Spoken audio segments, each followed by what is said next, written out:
그러니까 10월 달에 이제 잠언을 읽고 있는데, 이 잠언, 우리가 잘 쓰지 않는 말이죠. 이 잠이라는 말은 경계한다는 말이에요. 잠, 경계한다. 이 침, 바늘, 이게 다 잠입니다. 잠. 그 의미가 있죠. 침을 놓으면 이게 몸이 따끔하잖아요. 몸이 반응을 보이잖아요. 바늘을 찌르면 그렇지요. 예. 그러니까 우리의 삶에 경계를 주는 말씀, 교훈을 주는 말씀. 그래서 영어로는 프로버브 그러는데 프로버브를 우리말로는 속담, 격언 그런 뜻을 가지고 있어요. 잠언은 우리를 경계하면서 가르치는 그런 말씀이라는 뜻입니다. 우리를 경계하면서 우리가 경계받을 게 많아요, 저거를. 경계받을 게 많잖아요. 예? 우리가 고침을 받을 게 많아요, 저거요. 고침을 받을 게 많잖아요. 우리가 하나님을 신앙한다고 하지만 잘못된 길로 가는 거 많아요, 안 많아요? 잘못된 생각하는 경우가 많아요, 안 많아요? 그러니까 우리는 경계를 받고 살아야 돼요. 고침을 받고 살아야 돼요. 훈계를 들으며 살아야 돼요. 어떤 경우는 책망을 들으며 살아야 됩니다. 잠언이 주어졌다는 것이 얼마나 감사한 일인지 모릅니다. 대부분의 글은 솔로몬이 쓴 것으로 되어 있지만 익명의 지혜자도 나오죠. 짧게 나옵니다.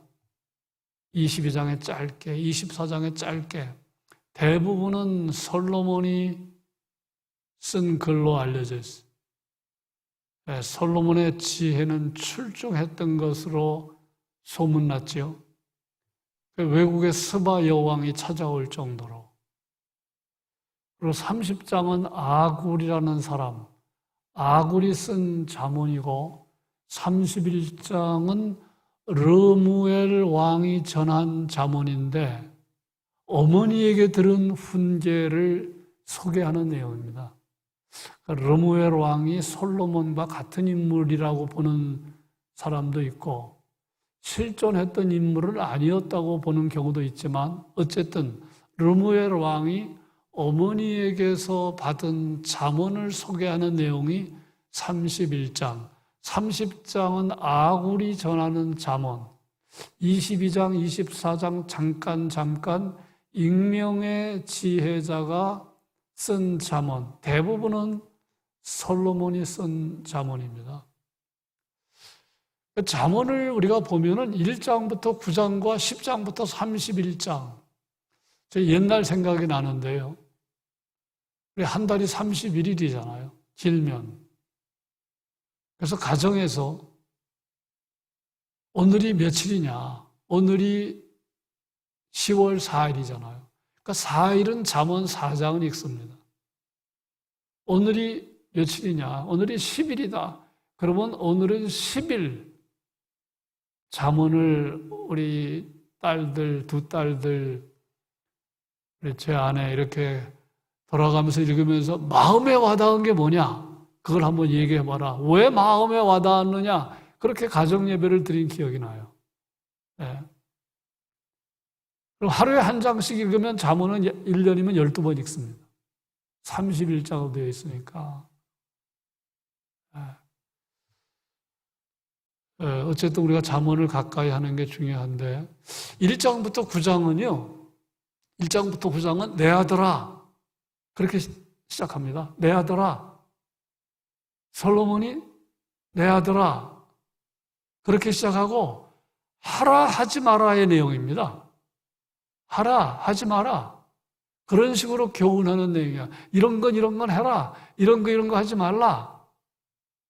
1장부터 9장은 그런 분위기입니다. 근데 10장부터 31장은 그런 게 아니고요. 그야말로 금언입니다. 격언입니다. 훈계가 되는 짤막짤막한 말들이 단편적으로 소개되고 있어요. 분위기가 완전히 다릅니다. 그래서 그 10장부터 31장까지를 보면 우리 마음에 새길 만한 아주 금쪽 같은 말들이 얼마나 많이 나오는지 몰라요. 10장에 들어가면 바로 나옵니다. 불의의 재물은 무익하여도 공의는 죽음에서 건지느니라. 그러니까 10장부터는요, 한마디 한마디가 다 우리에게 뼈가 되고 살이 되는 말씀이에요.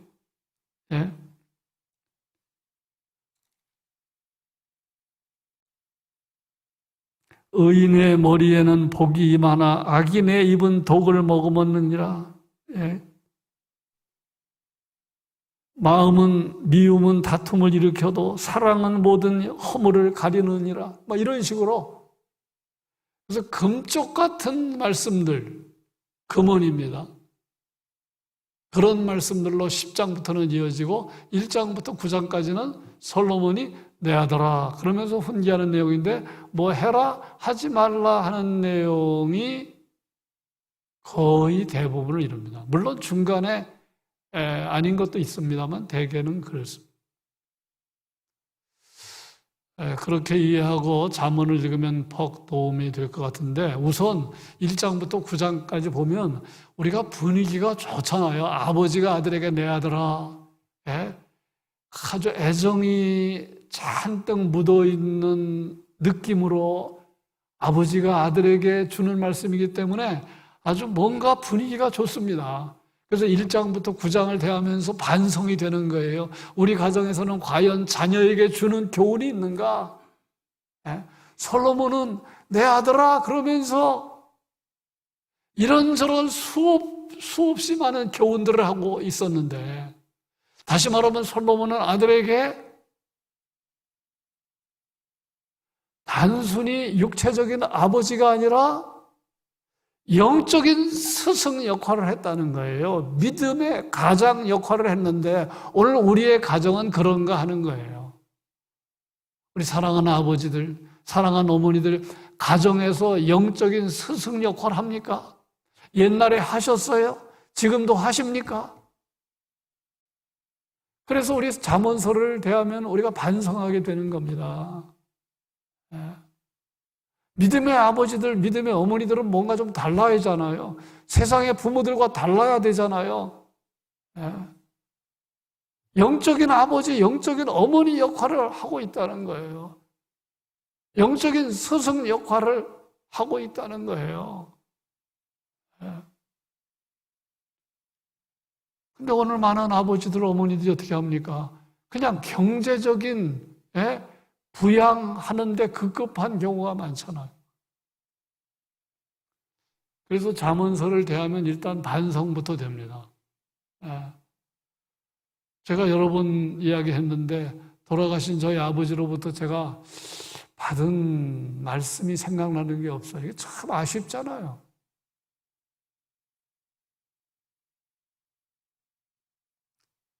참 아쉽습니다. 부모면 마땅히 자녀에게 주는 말씀이 있어야 되는데. 근데 이제 중요한 건 이거죠. 잔소리로 하면 안 된다는 거예요. 잔소리로 하면 안 된다. 지혜롭게 들려주는 말씀. 나중에 우리 아버지, 우리 어머니가 세상을 떠난 다음에 이게 참 심각한 얘기입니다. 여러분과 제가 세상을 떠난 다음에 우리의 자녀들이 아버지, 어머니 생각하면서 우리 아버지, 우리 어머니는 이렇게 살았지.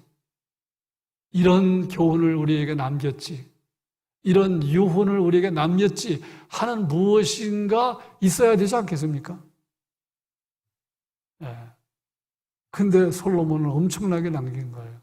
물론 오늘 말씀을 솔로몬이 자기 자식들에게, 자기 자녀들에게만 주었다면 성경에 기록될 이유가 없죠. 솔로몬이 아들에게 준 말씀으로 되어 있지만 이 말씀이 오늘 성경에 기록된 이유는 단순히 아들들에게 준 말씀이 아니라 솔로몬 이후의 후대인들에게, 오고 오는 인생들에게 주는 하나님의 뜻이 담겨 있기 때문에 성경에 기록되어 있는 것입니다. 자, 1절을 보시면 내 아들아 나의 법을 잊어버리지 말고 내 마음으로 나의 명령을 지키라. 이 말은 솔로몬 개인의 법을 말하는 게 아니죠. 솔로몬 개인의 가르침을 지키라는 거 아니죠. 네? 솔로몬이 하나님께로부터 받은 법, 솔로몬이 하나님께로부터 받은 말씀, 그것을 말하는 겁니다. 그러니까 의미상으로 하나님의 법을 말합니다. 하나님의 가르침을 잊어버리지 말라. 하나님의 법을 잊어버리지 말라. 하나님의 명령을 지키라, 지키라. 그런 말씀이 이제 사실 잠언 1장부터 어디까지요? 9장까지 반복됩니다. 나의 법을 잊어버리지 말라. 하나님의 법을 잊어버리지 말라. 하나님의 명령을 마음으로 지키라. 지키라 그랬어요. 자, 그 다음에 뭐라고 되어 있습니까? 그 다음에 그리하면 그것이 내가 장수하여 많은 해를 누리게 하며 평강을 더하게 하리라. 장수해서 많은 해를 누리게 하고 평강을 더하게 하리라. 우선 평강을 경험한다는 건 문제 없지요? 여러분, 하나님의 말씀대로 살면 우리가 평강을 경험합니다. 우리가 언제 평강이 깨집니까? 언제 불안이 찾아옵니까? 죄 중에 있으면 불안이 찾아와요. 아주 이건 여러분, 죄 지으면서 평안한 사람 봤어요? 죄 짓는데, 바람 피는데 평안하다. 그거 봤어요? 도둑질 하는데 평안하다. 거짓말 하는데 평안하다. 악을 행하는데 평안하다. 보셨어요? 여러분, 제일 소중한 게 평안이잖아요. 평강이잖아요. 평화잖아요. 성경은 그거를 평강, 어떤 때는 평안, 어떤 때는 평화라고 번역하는데 그건 여러분 하나님의 법을 따라 살 때 누리는 법입니다. 이게 얼마나 감사한 일이에요. 우리가 하나님을 찬양하고 살고 하나님을 예배하고 살면요, 그 순간은 불안이 떠나가요. 현재적인 천국을 누려요. 오늘 많은 사람들이 문제가 뭡니까? 제가 얼마 전에 그런 뉴스 받았어요. 잠 못 이루는 대한민국. 많은 사람들이 잠 못 이루고 있다는 거예요. 밤에. 잠 못 이루는 대한민국. 오죽 잠을 못 이루면 잠 못 이루는 대한민국. 뭐랑 관계가 있을까요? 평강이랑 관계가 있는 거예요. 평강이랑. 그런데 하나님의 법을 잊어버리지 않고 하나님의 법을 마음으로 지키면 평강을 경험한다는 것이니 얼마나 감사한 일입니까? 정말 그래요. 이건 정말 간증할 수 있어요. 남을 미워하면 평안이 찾아오나요? 안 찾아오잖아요. 욕심 부릴 때 평안이 찾아와요? 안 찾아와요. 내 마음대로 살아도 평안이 안 찾아옵니다. 하나님의 말씀이 거할 때, 하나님의 은혜가 느껴질 때, 하나님의 법을 따라. 자, 근데 이제 그 다음에 우리에게 고민하게 만드는 게 장수해서 많은 해를 누린다. 일단 문자적으로 장수한다고 하면 아닌 경우가 있잖아요. 자, 부모를 공경해라. 그럼 장수한다. 땅에서 장수한다. 문자적으로 하면 하나님을 잘 믿어도 일찍 돌아가시는 분들이 있잖아요. 예외가 있잖아요. 그래서 이게 이제 문자적으로 할 때는 좀 걸리는 바가 있습니다. 그런데 이걸 이렇게 이해를 하면 별로 문제가 없는데, 여러분, 부모를 공경하라, 땅에서 장수한다는 말은 무슨 말입니까? 부모 공경하면 복 받는다는 얘기 아닙니까? 내 법을 잊어버리지 말고 내 명령을 지키라. 그러면 이 땅에서 해가 긴다, 해가 길다. 이 말은 뭡니까? 그러면 복 받는다는 말 아닙니까? 그렇다면 이 의미는 삶의 질이 높은 날이 길어진다. 행복한 날이 길어진다. 그냥 목숨이 길어진다는 말이 아니고 행복한 날이 길어진다는 거예요. 행복한 날이 길어진다. 예. 어떤 사람은 백수를 누려도 괴롭게 백수를 누리는 사람이 있고, 어떤 사람은 7, 80년 살아도, 어떤 사람은 5, 60년 살아도 행복하게 5, 60년 사는 사람이 있잖아요. 여러분 어떤 거 원하십니까? 괴롭게 100년 살기 원하세요? 그거 원하는 사람 없잖아요. 그러니까 이 말씀의 의미는 부모 공경하면 복 받는다는 거고, 그리고 하나님의 법을 마음으로 지키면 복 받는다는 말인데, 해가 길어진다, 장수한다, 이 말은 행복한 날이 길어진다는 거예요. 괴로운 날이 길어지는 게 아니라 행복한 날이 길어진다. 인생을 질적으로 살게 된다는 거예요. 여러분 그거 간증할 수 있어요, 없어요? 우리가 예수 믿으면 인생을 질적으로 살잖아요. 질적으로 삽니다. 예수님은 이 땅에서 33세 짧은 삶을 사셨지만 예수님보다 질적으로 산 인생이 누가 있어요? 손양원 목사님 48세를 살았어요. 손양원 목사님만큼 질적으로 산 인생이 있어요? 그러니까 이게 얼마나 감사한 일입니까? 여러분 앞으로 남은 여생이 얼마일지 모르지만 예수님을 잘 믿고 살면 앞으로의 삶은 질적인 인생이 되는 것입니다. 행복한 날이 되는 것입니다. 그러니까 우리가 법을 마음으로 지키며 살아야 되겠어요, 안 지켜요? 근데 하나님 말씀을 마음에 전혀 두지 않고 믿음으로 살지 않고 교회를 다니면서도 그냥 세상적인 가치관으로 살고, 그럼 여기서 제외가 되는 것이기 때문에 이 말씀이 얼마나 심각한 건지 몰라요. 자, 우리 1절, 2절, 우리 2절을 같이 한번 읽겠습니다. 1절, 2절, 2절입니다. 내 아들아, 나의 법을 잊어버리지 말고 내 마음으로 나의 명령을 지키라. 그리하면 그것이 내가 장수하여 많은 해를 누리게 하며 평강을 더하게 하리라. 오늘 여기까지 말씀을 드립니다. 여러분, 우리가 하나님을 잘 믿을 때 받는 복은 평강의 복입니다. 이것이 이제 아름답게 나타나면 병상에서도 평강을 누리는 거예요. 여러분 그런 삶 살고 싶지 않습니까? 하나님 병상에서도 평강을 누리고 고난 중에서도 평강이 깨지지 않고, 바울은 옥중에서도 평강을 누렸어요. 죽음 앞에서도 평강을 누렸어요.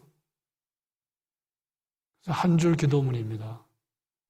하나님 아버지, 우리에게 평강을 약속해 주셨는데 평강이 경험되지 못하는 세상인데 하나님 안에서 평강을 누리는 삶 살게 해주십시오.